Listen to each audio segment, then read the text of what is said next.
Hi, my friends. So, why have I been purposefully, maybe not purposefully, just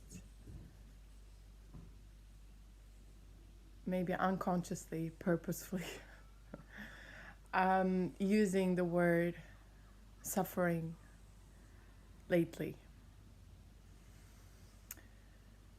And I feel it's because there's just such a fear of using the word suffering in the spiritual community.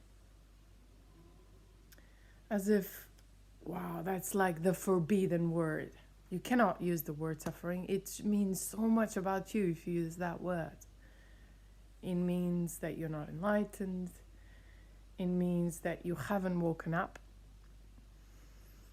It means that you don't know who you are.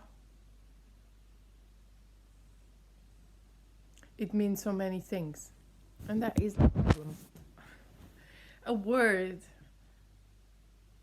shouldn't have that much power over us. It's a word. It's a word. And if we have resistance towards using a word, then that's something to look at.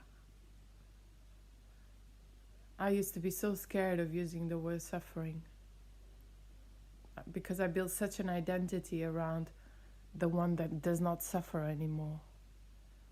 Isn't that crazy?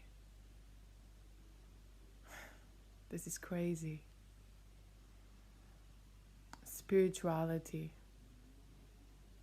If it's not kinder, if it's not more loving, if it's not more sober,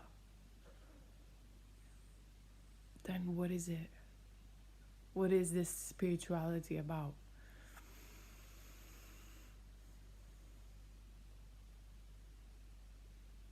You know, waking up is not the end of suffering. There, you got it. I said it. I said it. It's not. Maybe it's the end of you taking it, the whole entire show, to be as important as it once was, as if it's the only thing that really is happening. But there is still struggling, and there's still moments of doubts and confusion and despair, and moments where you would like to ask for help, that you feel alone.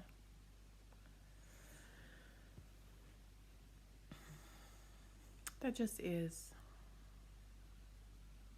You know, I'm so grateful. I have such wonderful friends, and I have friends that I admire. And I think admiration is really important because it's the potential for growth within a relationship dynamic. My friends I really admire, so I look up for them. I look up to them in terms of even consciousness and just expansion into being. And yet, at the very same time, they are just the most random, normal, natural, wholeheartedly kind, warm humans. They're not trying to pretend not to suffer. They just are. There's just a childlikeness and innocence to them. If they are sad, they are sad. If they feel compassion, they feel warmth and compassion. They show it. It's just there's a normality to it. I remember 10 years ago or 12 or whatever it was, when I first came into this non-duality subject and I was really into it, I remember feeling there was something off about it because there was just this overlayer of coldness all the time. And I think those are the early stages of awakening, where you wake up to the emptiness of reality. And then there is this veil of coldness that overlaps our experience.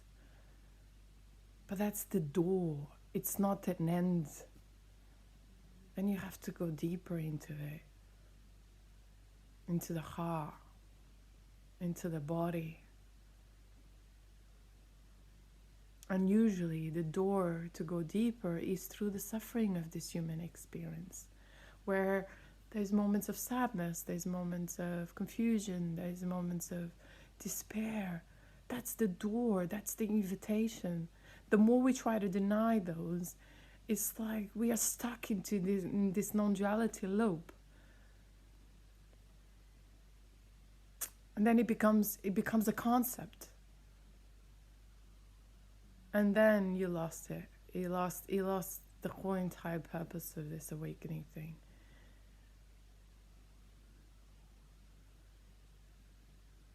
Because you're stuck again into a concept. No matter how truthful the realization once was, now you're holding on to a concept in order to avoid the human suffering of this experience. The suffering of this human experience. This is a falling into the abyss and the reality that of our aloneness as beings in a human form. There's a despair in it, and that's okay. We don't need to avoid that. We don't need to pretend we don't feel those things in order to be awake. We can just be naturally ourselves.